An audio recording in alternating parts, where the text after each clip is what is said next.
Buenas tardes a todos. Muchas gracias por estar aquí en la presentación con Almadelia Murillo. Nos acompaña para presentar a la autora Orfa Alarcón. Almadelia Murillo estudió literatura dramática y teatro en la Facultad de Filosofía y Letras de la UNAM. Es columnista de Sin embargo MX y autora de la novela Las noches habitadas y del libro de cuentos Damas de casa.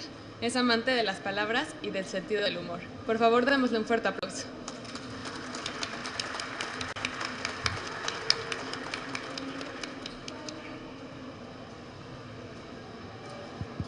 Bueno, buenas tardes. Gracias a todos por acompañarnos en esta ocasión.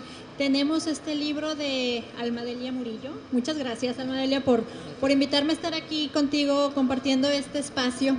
Mi nombre es Orfa Alarcón, no me presentaron, entonces me presento sola. Casual. Mi nombre es Orfa Alarcón, soy escritora, soy de aquí. Y hay muchas coincidencias, ¿no? Entre tú y yo nacimos en el mismo año, estudiamos casi lo mismo, estamos publicando más o menos el mismo número de libros y realmente no te había leído antes. Alma, dar con tu novela El niño que fuimos ha sido un hallazgo, un acierto muy grande para mí. Desde que Mayra me invitó a presentar el libro fue así como que, pues qué padre, qué emocionante, vamos a ver de qué va este libro de esta narradora a la que le está yendo muy bien en México. Luego se dice, es que no hay escritoras jóvenes en México. Claro que hay muchas. Búsquenle tantito y van a encontrar textos de calidad como este libro. Y pues bueno, en la presentación vamos a ir avanzando, Alma y yo platicando respecto al niño que fuimos.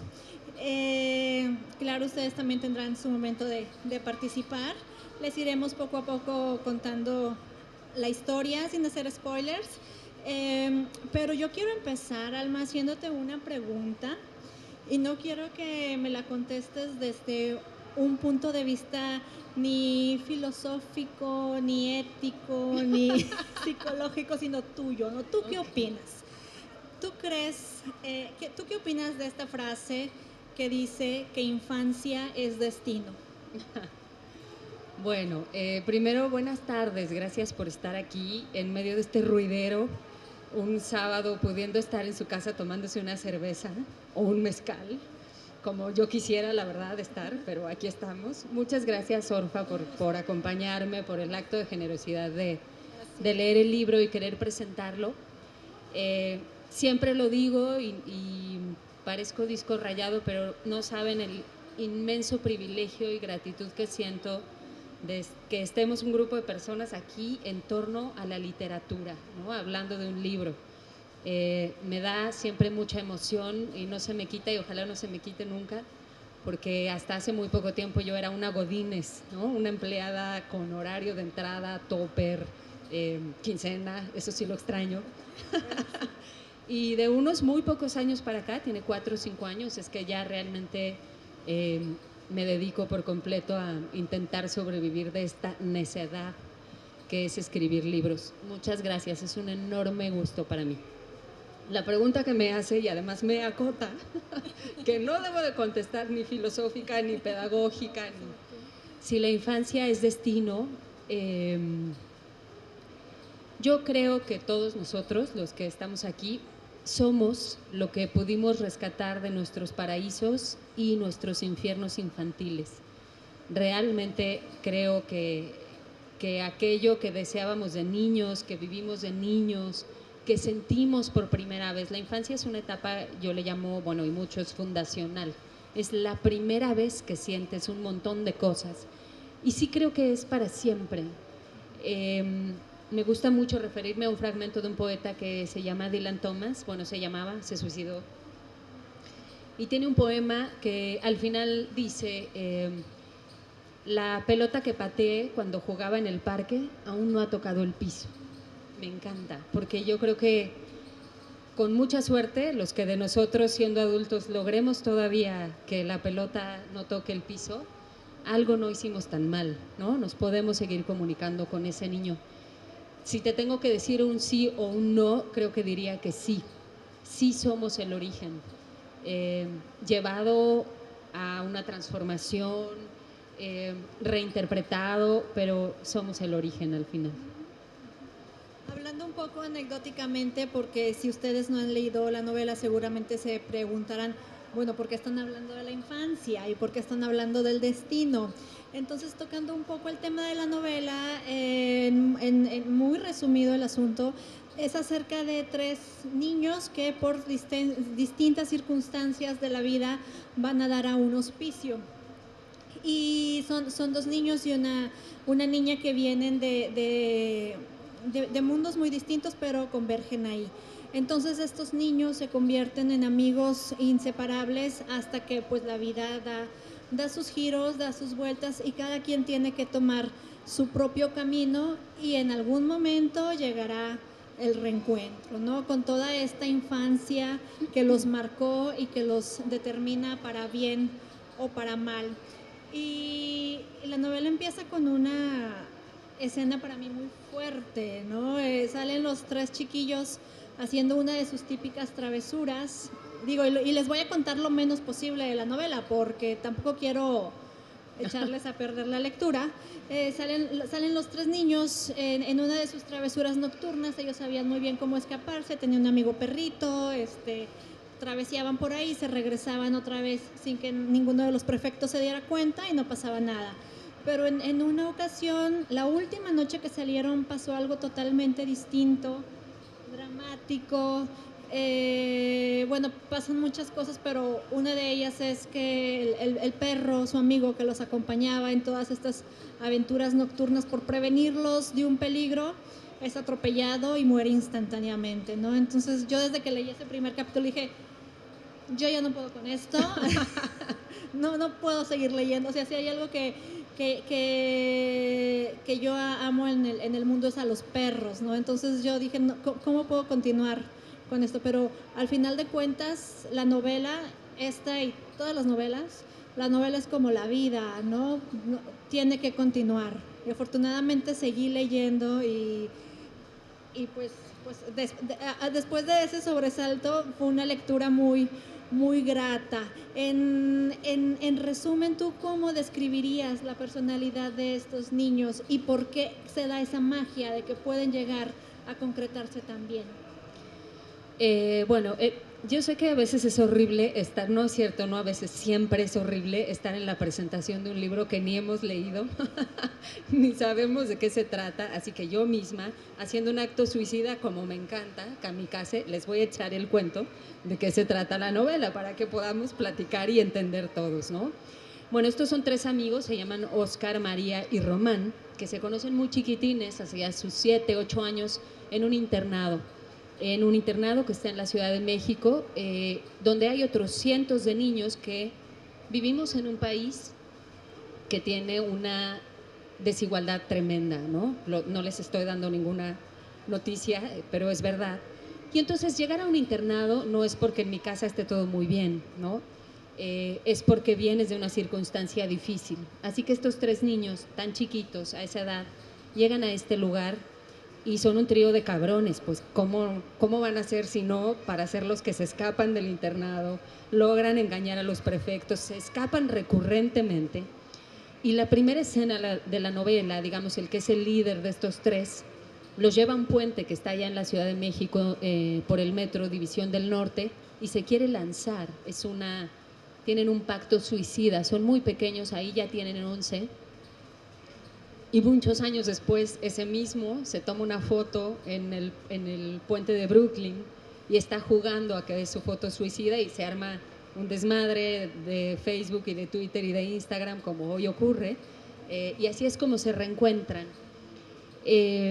Son niños que son obligados a tomar decisiones de adultos desde muy pequeños, porque cuando se está en una circunstancia así, complicada, límite, hay que ser un adulto muy pronto. Está pasando ahora con los migrantes centroamericanos, ¿no? Esta marcha, este tema que está aquí, que me parece que debería ser el top de nuestras prioridades, ¿no? Ahí hay vidas humanas, hay niños, hay familias. Pues esos niños, un niño de los que vengan a esa marcha y que tenga 7 años u 11, no será jamás, nunca, como un niño de 7 u 11 que viva en otras circunstancias, ¿no? Yo digo entre broma y no, pero que últimamente con esto que llamamos calidad de vida y clase media, seguimos siendo niños y viviendo en casa de los papás hasta los 39, ¿no? Estos niños son adultos desde muy chiquitos. Yo crecí en este internado, me pasé de los 7 a los 14 años, crecí con cientos de niñas y niños y tenía que contar esta historia. Imagínense lo que es esta transición de niña a adolescente en un internado. Y fui a dar ahí, obviamente, porque vengo de un contexto muy difícil. Tengo 7 hermanos, soy la menor de 8. Por eso digo siempre que soy una sobreviviente, porque estar abajo de 7 cabrones es difícil. Y bueno, pasé por este lugar. Cualquiera que tenga una historia similar o que haya pasado por una institución o escuela similar sabrá que ahí hay magia, pero también está lleno de demonios. La magia de crecer en colectivo, que sea con otros cientos, que aprendes quién eres, que te va cambiando el cuerpo, que te ocurre por primera vez que alguien te gusta, que te ocurre por primera vez que alguien te rompe la madre, que te ocurren todas esas cosas por primera vez en colectivo, es quizá un poco lo que alimenta esta pregunta que me haces, ¿no? ¿De dónde viene esa, si es que lo logré, esa magia? Viene de haber crecido ahí. Yo era una niña y yo tenía 7 años. Muchas de las historias que están contadas en la novela, no es que sea autobiográfica, pero muchas sí están inspiradas en cosas que escuché y que vi. Y al final de cuentas también estar completamente rodeado de gente no significa estar acompañado, ¿no? No, claro. Me refiero a que ellos encontraron, aún viviendo entre cientos de niños, encontraron una solución a esta soledad, hermanándose y siendo solamente tres niños pequeños uniéndose. Y fíjate que me parece muy interesante, también iba a mencionarlo, lo de los niños migrantes, y me parece muy oportuna tu lectura en este momento, justo en este momento, porque apenas hace unas semanas o meses nos dábamos golpes de pecho y llorábamos y nos rasgábamos las vestiduras por el maltrato que estaban sufriendo los niños mexicanos que estaban siendo devueltos, que estaban siendo deportados, metidos a casi perreras. Y ahora que está sucediendo lo de la caravana migrante, de gente que viene de Centroamérica a pasar por nuestro país, no todos quieren quedarse, pero la mayoría solo quiere pasar.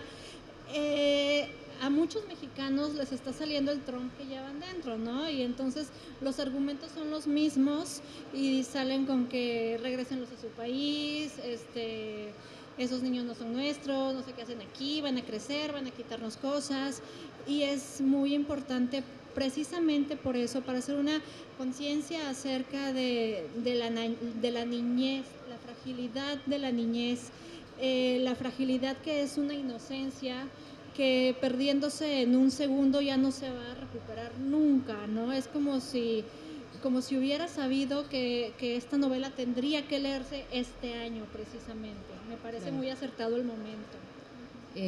Bueno, yo creo que una crisis migratoria es una crisis humanitaria. Es más grande que la frontera de un país, es más grande que un pasaporte, es más grande que decir en mi acta de nacimiento dice que soy mexicano, guatemalteco u hondureño. Lo que pasa es que, fíjense qué interesante, ¿no? Se supone que vivimos en la era de la hiperconectividad y que mucho Twitter y Facebook y WhatsApp, Instagram, Internet, y que todos estamos conectados con todos, y a la vez pareciera que es un pensamiento casi del medioevo, ¿no? Cualquiera que venga de fuera y sea diferente es malo. Yo creo que hay un sistema en crisis y que se manifiesta, esto es un síntoma, ¿no? Pero también creo que los niños son el gran pendiente de la agenda social en este país. Ustedes no saben lo tremendo que es pensar que hay unos militantes por los derechos de los animales. No me vayan a aventar de jitomates. Y si avienten, echen aguacate, que me gusta mucho y está carísimo. Pero bueno, a ver, hay gente peleando por los derechos de los animales y hay gente peleando por la ecología y está todo un movimiento neofeminista. Y los niños, que son el corazón, somos, fuimos, seremos de la humanidad, parece que no tienen un vocero con tal potencia, ¿no? Yo me pongo a pensar cuando veo el indignómetro de las redes sociales, que ya la verdad me cae que a veces es de risa, ¿no? O sea, están ardiendo las llamas porque alguien usó una palabra incorrecta y toda la gente se está volcando diciendo, eso no debería de ser así, tienes que ser buena persona, y ser buena persona en 2018 es este decálogo. Bueno, mientras estamos dando esa batalla, todos los días en el mundo mueren 27,000 personas de hambre, todos los días. Hoy, cuando se vayan a la cama y me vaya yo a dormir, sabremos que se murieron de hambre 27,000 personas, entre ellos mayoritariamente niños, por hambre o por deshidratación. ¿Qué está pasando? Que yo creo que tenemos muy confundidas las prioridades y que le hacemos mucho caso a lo que es muy mediático y pareciera que eso es la emergencia, pero no. Al final de la novela, en las notas de agradecimiento, fui al internado antes de empezar a escribir la novela. Le pedí permiso a la nueva directora, entré, volví a ver los dormitorios, la enfermería, el patio, y me di cuenta que la matrícula de niños era ya muy chiquita. En ese internado donde estudiamos cientos, ahora hay 82 niños, poco más. Y me dijo, es que están desapareciendo los internados porque a la SEP le resulta más costoso mantener una escuela como esta, ¿no? Donde los niños además viven y se alimentan, que una escuela tradicional. Y yo pensé, ¿qué hubiera hecho mi madre de no tener este recurso? Al final fue una decisión inteligente, ¿no? Una estrategia, un poner en resguardo a sus hijos. Este país tiene huérfanos de guerra, miles de huérfanos de la guerra. Muchos ya son adolescentes, muchos ya se volvieron a enfilar en el narco. Me refiero a esa guerra, a la guerra contra el narco, que ha puesto este país en términos de violencia como cualquier otro donde hubiera una guerra declarada entre dos naciones. Hace poco, consultando datos, encontré que nada más en el estado de Michoacán, el DIF del estado de Michoacán en crisis porque tiene más de 3,000 niños huérfanos de la guerra esperando ser sujetos de un proceso de adopción. Creo que los niños son un gran pendiente, creo que los internados, como en el que ocurre esta historia, no deberían desaparecer. Desafortunadamente, como tú mencionas, no solo no tienen un vocero, sino que son totalmente vulnerables, ¿no? Y que ha habido casos de supuestas instituciones donde se dicen, aquí se va a proteger a los niños y en realidad solamente se les utiliza, se les explota de manera laboral, sexualmente, en distintos aspectos. Y pues ya tiene que ver con otras cosas, ¿no? Con la maldad, o sea, ¿cómo puedes tener el corazón para hacerle daño a un niño, ¿no? Pero bueno, volviendo al tema, volviendo a la novela, no solamente la novela trata acerca de estas historias, de estas aventuras, acerca de los niños que están ahí recorriendo el edificio de noche y haciendo travesuras, poniendo desechos de perro en las sandalias, Sí. en las pantuflas de la prefecta. Sí, digo, es como la parte divertida, pero también los niños crecen, no todos podemos ser Peter Pan. Y me parece muy interesante el rumbo que toma cada uno de estos personajes, cada uno con una personalidad muy distinta, y es un acierto muy grande el que tú haces al trabajar personajes porque los moldeas, ¿no? El niño que fuimos, como se llama la novela, no se queda siempre siendo ese niño, sino que crece, muta. ¿Cómo le haces para trabajar la psicología de tus personajes? Ya. Bueno, estos tres personajes de la novela se dejan de ver hacia sus 11, 12 años y se reencuentran casi 30 años después. Y adivinen a través de qué se reencuentran. Pues de Facebook, ¿no? Que además seguramente a muchos de los que estamos aquí sentados nos ha ocurrido que gracias al bendito Facebook te encuentras con amigos de la primaria, de la secundaria, algunos se enteran que tienen un hermano perdido y muchas otras cosas, ¿no? Y es interesante, cuando uno era niño, cuando ustedes eran niños, yo, en la escuela, tus compañeros eran de cierta manera y había como expectativas, ¿no? Estaba el brillante que todos juraban que se iba a convertir en alguien, digamos, con un futuro promisorio, otro por el que no dabas 2 pesos, en fin. Y luego el tiempo pasa y en la reunión de Facebook que algún pinche necio de la secundaria quiere organizar, porque yo digo, pero qué necesidad tenemos de volver a juntarnos, la vida ya nos separó. Y cuando te despedías en el último día de clases de la secundaria, todos llorando, abrazados por ahí, como cachorros adolescentes perdidos, nos escribíamos en el cuaderno un deseo horrible. Y era el deseo de, nunca cambies. Y yo digo, no, cambiemos todos, por favor. Porque la vida pasa, ¿no? Y a veces te pasa por encima y a veces tú le ganas algunas batallas, pero no puede ser a los 40 el mismo que fuiste a los 12, por piedad. No, si tienen por ahí el cuaderno con ese deseo, no lo vayan a querer cumplir porque para empezar no se puede, ¿no? Y lo que se encuentran Óscar María y Román es que se convirtieron en alguien muy distinto de quien ellos imaginaban. En la novela, y eso es algo que, digamos, presencié más de una vez, ¿no? Román está enamorado de Óscar. Desde muy niño, Román sabe que él siente amor y atracción por los niños, por los otros niños. Román está enamorado de Óscar, pero Óscar está enamorado de María. Y María es una cabrona que no está enamorada de nadie. Entonces, cuando se vuelven a encontrar, se convirtieron en otra cosa, ¿no? A Óscar de niño le encantaba leer. Es el primero que logra entrar a la biblioteca por una ventana que estaba rota y se lee todos los libros en la noche. Y los otros 2 juraban que se iba a convertir en escritor y no. Resulta que de grande es arquitecto. Y Román se convierte en un diseñador. Sí está, digamos, ¿no? Su vida de adulto de alguna manera sí está relacionada con el niño que fue, pero María aparece muy pronto en la novela, no les estoy spoileando nada, es como por la página 16. Aparece María y está embarazada, con tremenda barriga y además en un conflicto con un marido italiano que, bueno, ahí sí ya no les cuento el chisme, ¿no? Eso nos pasa a todos. Te conviertes en quién, no sé, pero crecer es violento. Crecer es violento, el cuerpo se enfrenta a cosas, te enfrentas a separarte de tu familia, a construir tu propia identidad, a darte cuenta que hay personas con las que te sientes bien y otras que no soportas, a enamorarte por primera vez y que te hagan pedazos el corazón. Y a lo largo de la novela a estos les van pasando cosas y hacia el final uno de ellos dice, todos somos sobrevivientes del niño que fuimos, por eso se llama así.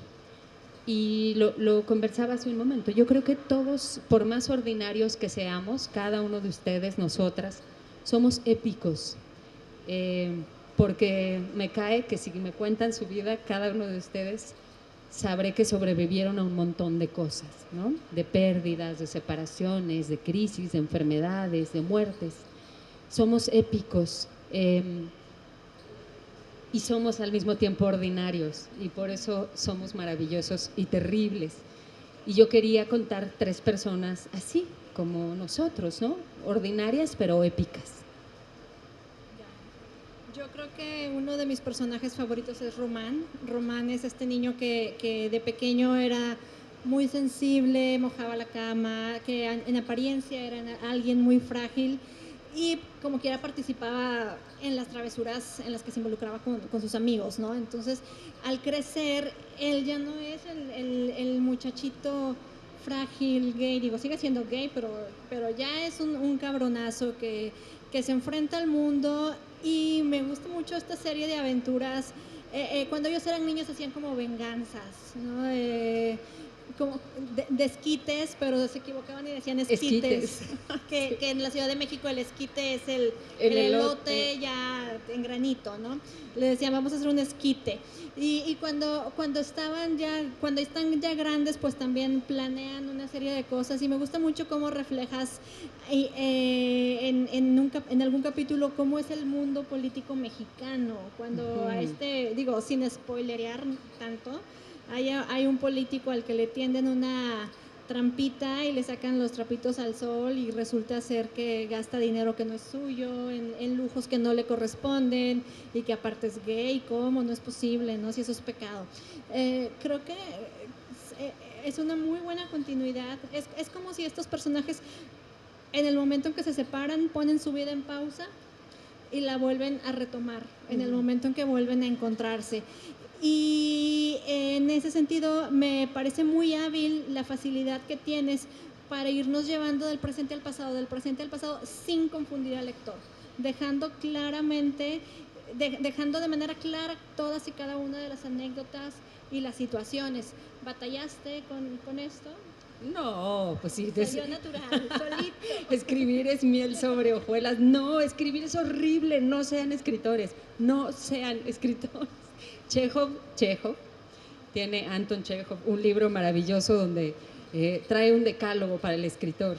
Y lo primero que decía Chekhov, que tenía un sentido del humor extraordinario, es: si usted conoce a una criatura que le viene con el deseo de ser escritor, agárresela a palos, dígale que no, denle de hostias. Si no entiende ya después de la paliza, bueno, intente por la vía cariñosa, trate de convencerlo de que no sea escritor. Si aún después del cariño quiere escribir, quizá no haya remedio, ¿no?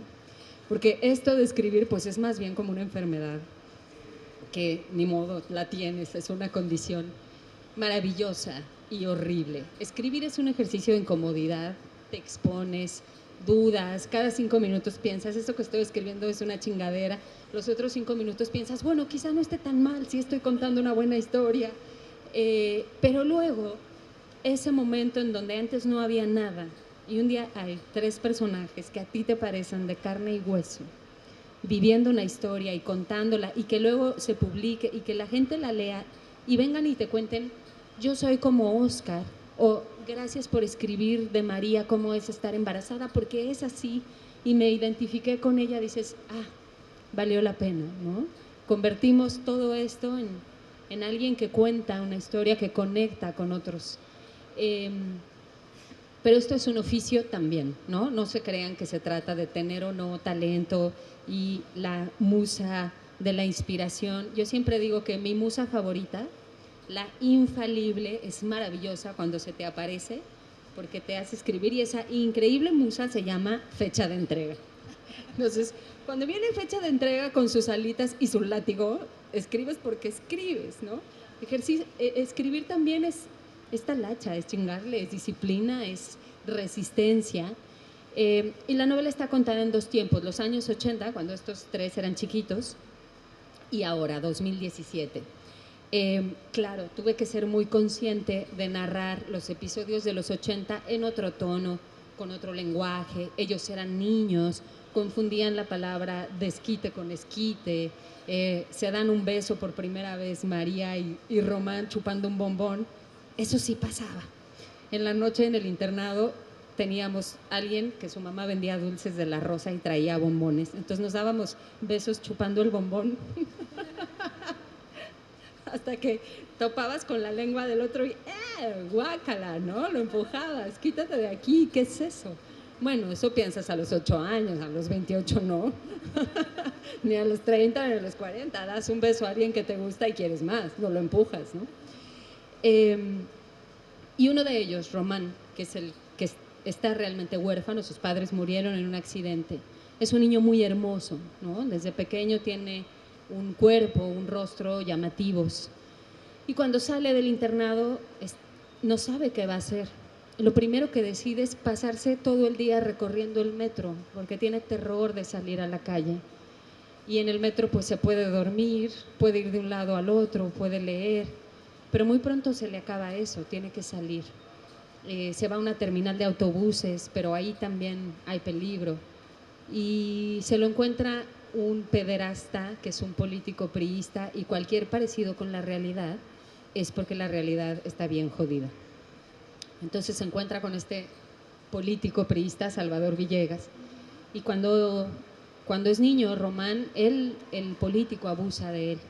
Muchos años después, Román se vuelve un personaje poderoso, reconocido, es un diseñador, tiene recursos, y se encuentra con que Salvador está, digamos, está ahí su nombre cabildeándose para ser, digamos, la mano derecha del próximo presidente de México.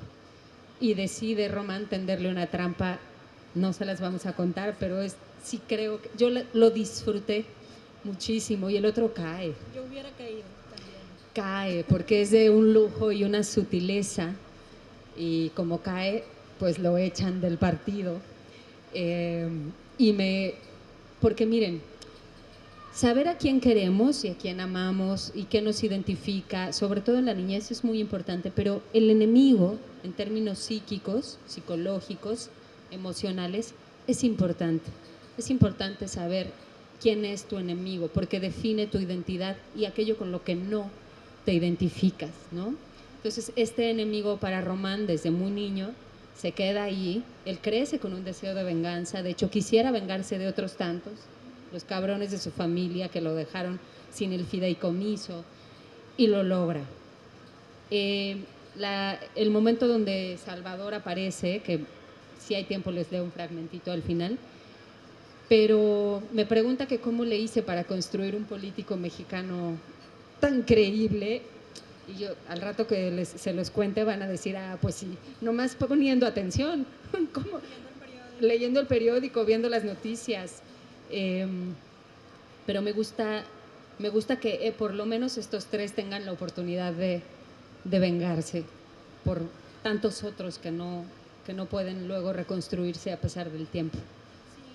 Acabas de mencionar una de mis dos escenas favoritas de tu novela. Una es precisamente esa, la escena de los bombones, en donde empiezan a darse besos María y Román, cuando no hay entre ellos ninguna inclinación romántica, sino porque a ella no le gusta a nadie y el otro niño es gay, ¿no? Entonces no hay una atracción entre ellos, pero es parte de la infancia, la exploración, el conocimiento de las sensaciones. Y la otra escena que a mí me parece increíble y así preciosa es la del llanto colectivo. Cómo me gusta esa escena en la que Oscar, no recuerdo si ya sabe que ya murió su madre o está su madre por morir, y empieza a llorar descontroladamente. Es un niño que siempre ha sido muy fuerte, varonil, destaca en deportes, frío, por decirlo así, y empieza a llorar, y sus amigos, por quererlo consolar, empiezan a llorar, y empieza a llorar todo el grupo, y empiezan a llorar todos los niños, y todos los niños del edificio empiezan a llorar. Me parece un momento precioso, catártico, que de seguro esos niños necesitaban, porque todos están ahí porque seguramente estaban pasando por algo. Entonces fue uno de mis momentos más bonitos. Y pues sí, ojalá puedas leernos. No lo encuentro, pero esta escena del llanto colectivo es interesante. Casi no ha habido lector que no me diga que esa escena en particular le parece que es el corazón de la novela y que esa escena en particular le provocó alguna emoción, porque además eso pasó. Pues éramos muchos niños, muy chiquitos, muchos huérfanos, otros solo con mamá o solo con papá, y uno empieza a llorar, y llora el de al lado, y el de al lado, y el de al lado, como los bebés en un cunero. Se hace una especie de epidemia de llanto imparable. Teníamos como 8 años. Y lo que a mí me ha pasado con el tiempo, y recordando esa imagen y escribiendo esa escena, es que creo que algo estamos perdiendo cuando pasamos de llevar el Bluetooth aquí, el que se conectaba y resonaba con la información del otro, a pasarlo al pinche celular o iPad o tablet o lo que sea. Me gusta más la palabra resonancia que la palabra empatía, es decir, la capacidad de, así como avientas una piedra al río y reverbera, ¿no? Ahí donde cae genera un movimiento, pero hace unos círculos expansivos. Creo que esa resonancia en colectivo ocurre justamente porque estás en colectivo. Es decir, los niños de mi novela crecen como algunos de ustedes que nacieron como yo, análogos o analógicos. Es decir, nosotros nacimos y no había gadgets, no había WhatsApp, no había Tinder, no, o sea, el que te gustaba ibas ahí con tu Bluetooth a todo lo que daba, así en el tope de la última barrita, a ver si el Bluetooth del otro se encendía, ¿no? Y si sí, qué maravilla, pero y si no, pues ni modo. Así era, crecimos de carne y hueso, muy presenciales. Todo tenía que ser con el cuerpo y si alguien no te caía bien, pues en la novela hay un par de escenas donde se arman los madrazos, porque era inevitable, porque son muchos niños creciendo.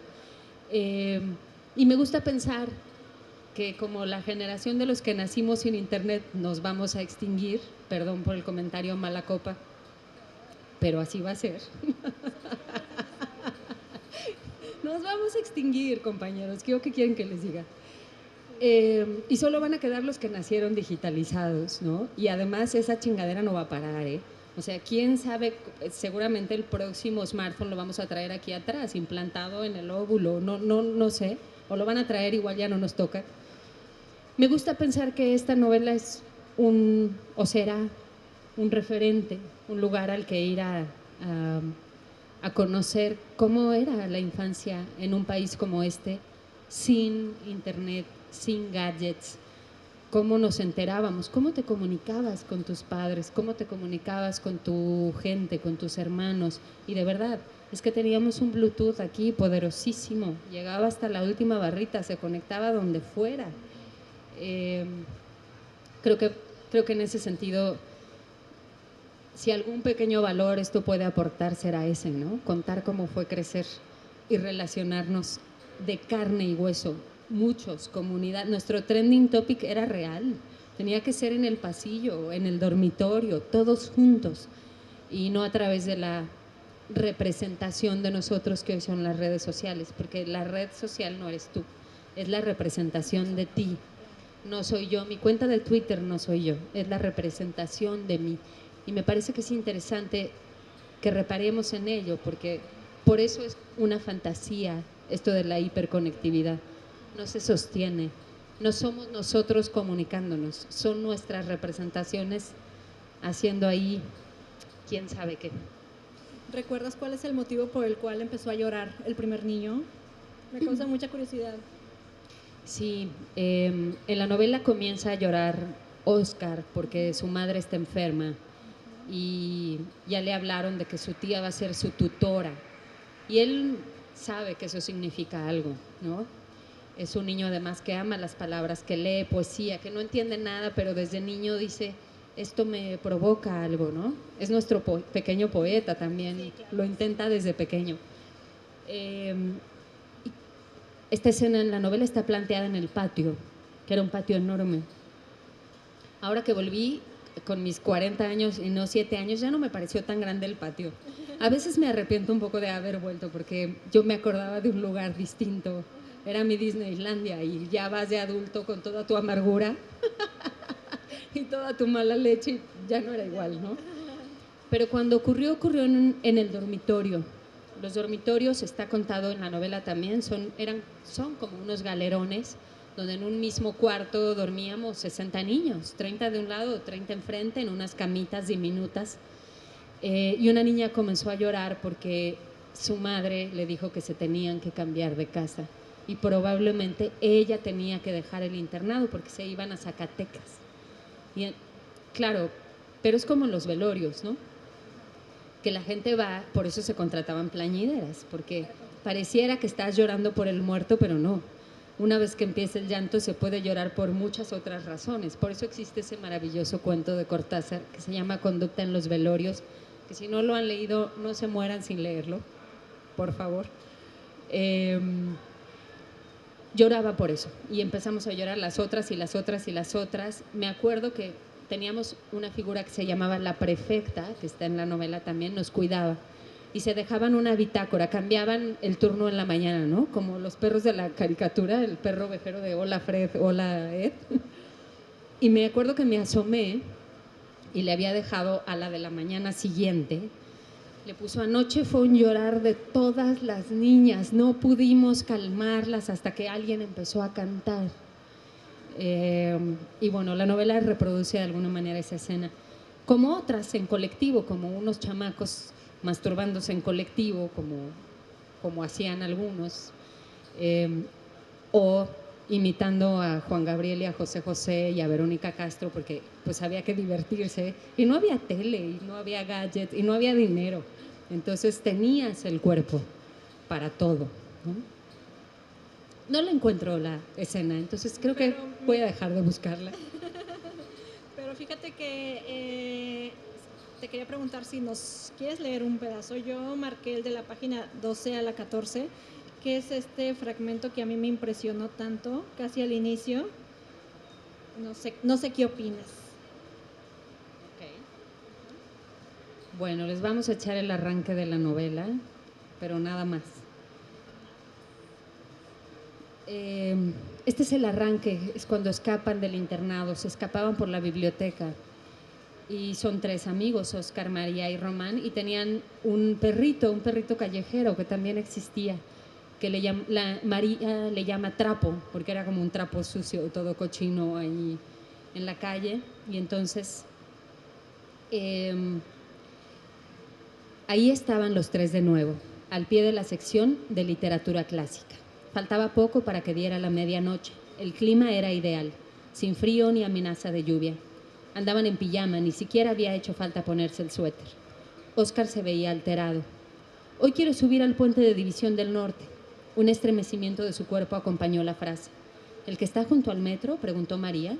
Sí, ese. ¿Me acompañan? Los 2 amigos respondieron que sí y acumularon un par de enciclopedias para que María, que era chiquitita, trepara hasta la ventana de salida que los otros 2 ya alcanzaban sin necesidad de los libros. A punto de salir, Óscar se detuvo. ¿Me van a seguir en todo lo que haga? Experimentó un dolor nuevo, un malestar que no era ni en la panza ni en la garganta, pero por ahí. Se sentía como si se hubiera comido un animal muy grande.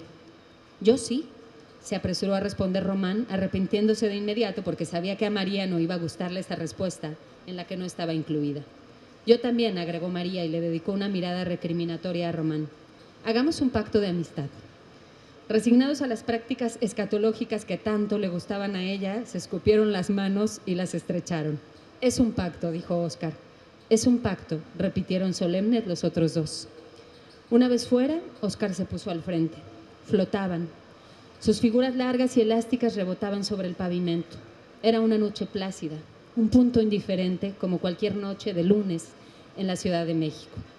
Al llegar al cruce de la acera, el líder de la expedición echó a correr con toda su potencia. Iba tan rápido que a sus amigos les costó seguirlo y apenas notaron cuando Trapo apareció doblando la primera esquina y se puso a correr junto a ellos. En un pestañeo se encontraron con el puente y Óscar trepó los escalones de 2 en 2 sin cambiar el ritmo. María tuvo miedo. Presintió que algo malo vendría. Aminoró el paso. El perro se quedó abajo, levantando la cola y las orejas, nervioso. En cuanto pisó el último escalón, el que llevaba a la delantera, Óscar miró a sus compañeros. Parecía que se había vuelto loco o que estaba poseído por el diablo. Eso pensó María. Voy a saltar, dijo, y dejó salir una risita desequilibrada. También van a saltar ustedes, es un pacto. ¿Qué te pasa?, lo desafió Román. Yo no salto. Yo tampoco, dijo María. Trapo se movía de un lado a otro y ladraba como queriendo convocar legiones. El sonido viajaba amplificado y vibrante por toda la calle, particularmente silente a esa hora. Óscar hizo ademán de trepar la barandilla para saltar, pero Román se lanzó sobre él, abrazándolo de las piernas. Abajo, el perro no se detenía. Habría ladrado hasta que los chicos descendieran, pero un auto pasó zumbando y lo arrolló, dejándolo sin vida sobre el asfalto. Óscar se quedó de una pieza y luego rompió a llorar. Un par de luces se encendieron en los edificios vecinos. María, desesperada, intentaba levantar el cuerpo de Trapo. Esa es parte del primer capítulo.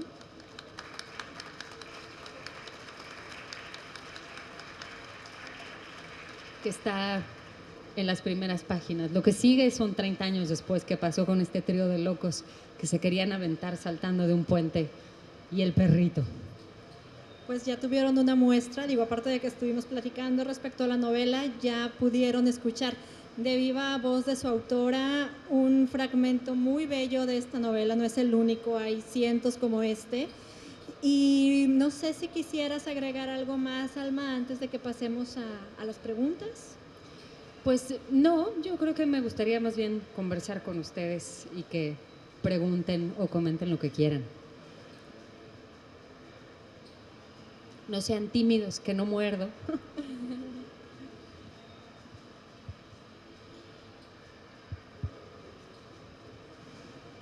Hola, buenas tardes. Por acá había otra mano, pero ahorita. Primero tú, sí, sí. Buenas tardes. Ya sé que no es biográfica, pero tú eres María. ¿Quién es tu Román y quién es tu Oscar? Bueno, si tienen un amigo escritor, están jodidos, porque los escritores vivimos sorbiéndole el seso y la existencia a los que nos rodean. Y efectivamente, los personajes de la novela, Oscar y Román, salieron de mis amigos del internado. Cuando comencé a escribir la novela, entre otras cosas, me fui a buscar las fotos de entonces y me encontré una única fotografía de tercero B. Ya saben, esa foto que nos tomaban los que fueron a escuela pública, todos con el uniforme, el pelo relamido atrás de las orejas y la cara de susto de la vida. Y entonces comencé a ver las caritas y me di cuenta de que me acordaba de los nombres de todos y los apellidos, uno por uno. Los fui recorriendo ahí con el uniforme azul marino, espantoso, rasposo, feo. Y claro, cuando vi a Román, que se apellida Gómez Tagle, dije, uff, aquí está, ¿no? Es esta cara. Oscar está inspirado en otro niño que se llama José Palafox. Y luego hice una retacería, ¿no? Una especie de Frankenstein, porque siempre digo que no se arruina una buena historia contando la verdad. Hay que contar lo que la historia necesita. Entonces te inspiras un poco en los demás, pero luego, si ya no son tan interesantes, pues le vas inventando cosas, ¿no? Pero sí es verdad que digo que no es una novela autobiográfica, sino vivencial, porque muchas de las cosas que están ahí las viví o fueron las vivencias de otros muy cercanos a mí y ahora las estoy contando. Gracias. Sí, buenas tardes. Hola. Cuando recién sacaste ese libro, hiciste un comentario en Twitter y hablaste sobre una maestra. De hecho, fue una especie de catarsis, de venganza. De venganza, le dedicaste unas palabras. La pregunta es, ¿la maestra es del internado? Había una maestra, Esperanza Pera, hija de la chingada, donde quiera que estés. Y esa señora que era, pues no sé su vida, ahora que soy adulta seguramente entendería, pero yo era muy chiquita, yo tenía 6 años y tenía mucho miedo porque pues venía de una familia numerosa, de repente te separas, ¿no? Solo con una de mis hermanas entré a este internado, mis hermanos grandes fueron otros a otro por la edad. Y el punto es que cuando yo llegué a la primaria ya sabía leer y escribir. Me enseñó mi hermana, la inmediata arriba de mí, con una cosa que los que ya tienen como yo sus años, se llamaba el libro mágico. Y entonces era un libro que traía en las hojas el alfabeto y sobre la hoja una de papel albanene, que es un transparente, calca. Entonces calcabas el trazo de las letras y así aprendías. Bueno, mi hermana, cuando yo tenía 4 y ella 6, me enseñó a escribir y a leer con su libro mágico. Entonces, cuando entré al internado, a mí me daba pena, esto es tremendo, me daba pena leer porque leía mejor que los demás niños y no quería que no me quisieran. Y había una maestra, Esperanza, que era muy violenta, muy agresiva, una de esas maltratadoras que golpeaba, no solo a mí, parejo. Y un día me dijo que yo era tan tonta que nunca iba a poder escribir ni mi nombre. Y entonces cuando me llegó la portada y digamos la formación de esta novela, que me la mandó Ramón Córdoba, el maravilloso editor de Alfaguara, al que le mando un beso y lo quiero muchísimo, llegó la novela y pensé, ¿no? Y escribí, esto es para Esperanza. La maestra Pera, Esperancita, hija de la chingada, que me dijo que nunca iba a poder escribir ni mi nombre. Bueno, pues hoy escribí una novela. Supongo que eso me hace una pésima persona, pero pues una es lo que es, ¿no? O una no es lo que quiere, sino lo que puede ser, como dice el clásico.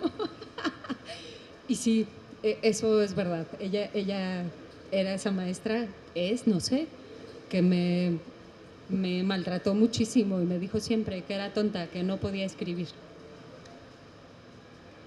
Sí. ¿Alguna otra pregunta? Hola, Alma. Hola. Para entender un poco más tu novela, apenas la estoy comenzando, quisiera que me saques, en ese sistema que tú creciste de los orfanatos públicos, obviamente, ¿verdad? ¿Ustedes veían, los que tenían sus papás, los que tenían sus hermanos, los veían o duraste ese tiempo o cada cuándo? O sea, ¿cómo era? O sea, la ausencia de, pues, de los seres más próximos a los niños, ¿no? Claro. Me pregunta cómo era en el internado los niños que sí teníamos. Yo tenía mamá, ¿no? Mis 8 hermanos y yo teníamos mamá, pero una mamá que tenía que vérselas sola. Entonces entrábamos los lunes y salíamos los viernes. Entonces llegabas los lunes con tu muda, tus 5 playeras, las camisas, no sé qué, y tu terror para 5 días de la semana. Y luego se te va pasando el susto. Y crecer tiene un lado que afina el espíritu cuando enfrentas cosas que te ponen a prueba. Por eso estos amigos se vuelven tan entrañables, ¿no? Había otros niños por los que no iba nadie, como es el caso de Román en la novela, que él cuenta, llegaban por los demás niños y él se quedaba solo en ese lugar que le parecía un gigante descomunal y se moría de miedo. Además, claro que había 1000 historias, que se aparecía la perfecta Panchita que ya se había muerto, con una niña que también se había muerto. Entonces en la noche te daba terror ir al baño, ¿no? Pues ¿cómo ibas a atravesar todo ese pinche pasillo? ¿Qué tal si aparecía la perfecta Panchita muerta con un ojo de fuera, la niña de la mano? En fin, pero cuando somos niños, todos, ustedes, donde sea que hayan crecido, la infancia tiene este lugar mágico, porque todavía no hemos mutilado esa capacidad imaginativa, creativa, y las explicaciones que te das son mágicas. Es más, muchos de ustedes ya de adultos ven una foto y están 2 hermanos y alguien pregunta, ¿de cuándo es? Y uno dice, ese cuando fuimos a casa de la tía Chole en Mazatlán. Y el otro dice, claro que no, ese año no habíamos ido a casa de la tía Chole. Es más, ni es Mazatlán, es en casa de mi tía Lupe en Monterrey. Estás mal ¿no? Porque todos también hicimos de nuestra memoria nuestra ficción. La memoria es una mentirosa. Esa es nuestro gran elemento de ficción, es la memoria del pasado, pero también es ficción hablar del futuro, incluso hablar de mañana. Si nosotros decimos, mañana voy a ir a recoger mis zapatos, ¿y quién te asegura que vas a estar mañana? Pero tú estás ficcionando algo que no ha sucedido, ¿no? Entonces, particularmente un internado es mágico en ese sentido, pero yo creo que la infancia de cualquiera fue maravillosa y terrible, y tiene sus fantasmas. Y muchos tenían a sus papás en su casa, pero a lo mejor no los tenían, ¿no? Lo que intento decir, por eso la novela me gusta tanto que se llame así, porque de verdad que sí, que todos somos sobrevivientes del niño que fuimos. ¿Alguna pregunta más? ¿No? ¿No quieren preguntar? ¿No? Ok, una más. Buenas tardes, primero que nada. Tengo un amigo que se dedica a escribir no profesionalmente y me comentaba que siempre que hace este tipo de cosas, pues plasma en él o en ella, dependiendo de sea el caso, una parte de su vida. Entonces me doy cuenta que pues, evidentemente usted también lo hizo. Sin embargo, me gustaría saber qué es lo que usted quería impactar a la sociedad, a las personas en general, escribiendo este libro. Bueno, me habla de usted, pues sí, tiene cara de lactante todavía, ¿no? Quiero apedrearlo por su juventud. Ay, soy una horrible persona. Gracias por la pregunta y perdóname por molestarte. No, pues cuando te sientes a escribir una novela no quieres impactar a la sociedad ni quieres nada, quieres contar una historia, ¿no?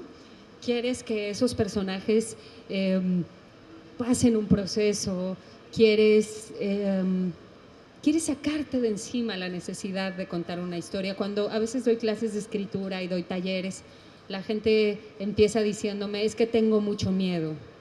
Y yo les digo, tienes mucho miedo, felicidades, entonces tienes una historia que contar, ¿no? Lo que hay es otra necesidad más personal, más humana, quizá. Nunca pensé que la sociedad nada, ¿no? Que impactaría. Le hablaba a estos niños, ellos me hablaban a mí. Es muy afortunado cuando haces tu mapa, ¿no? Hablando del oficio, medio te planteas los personajes, sabes dónde van a empezar, a dónde los quieres llevar. Y luego te ocurre a mitad del proceso de escritura que los personajes te mandan a la mierda y dicen, no, yo no voy para allá como tú anotaste en tu mapita. Yo voy para allá, ¿no? Y ahí es cuando dices, qué maravilla es esto, pues, ¿no? O cuando te ocurre que el personaje te empieza a decir por dónde. Y te digo todo esto porque, insisto, ¿no? Escribir, que es un ejercicio, lo decía también en la mañana, es como las cucarachas, ¿no? Esto es un ejercicio de autofagia. Así como las cucarachas se alimentan de sí mismas y por eso sobreviven tanto, los escritores o quienes escribimos alimentamos de nosotros mismos el libro, pero luego el libro nos alimenta a nosotros y luego nos alimentamos de las vivencias de los de al lado, ¿no? Es un proceso mucho más personal, más íntimo, más humano. No estás pensando al escribir ficción, el caso de un periodista que quiera contar otra historia, ¿no? El caso de un ensayo narrativo, de otro tipo de textos, sin duda tienen un interés social que me parece muy valioso, pero escribir una novela es algo muy personal. Lo que sí ocurre, y me parece muy lindo, la palabra texto viene del latín textere, que significa tejer. Lo que sí ocurre cuando escribes un texto que compartes con otros, que les comunica algo, es que estás tejiendo y puedes estar haciendo un tejido social, ¿no? Como es este, pero no es la intención.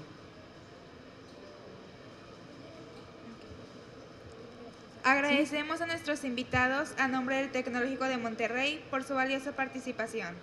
Gracias también a todos los asistentes por su presencia. Los invitamos a que continúen disfrutando los eventos del programa cultural de la 28ª Feria Internacional del Libro Monterrey 2018. A continuación, la firma de libros va a ser aquí afuera, en el lado izquierdo. Gracias. Gracias por venir. Muchas gracias.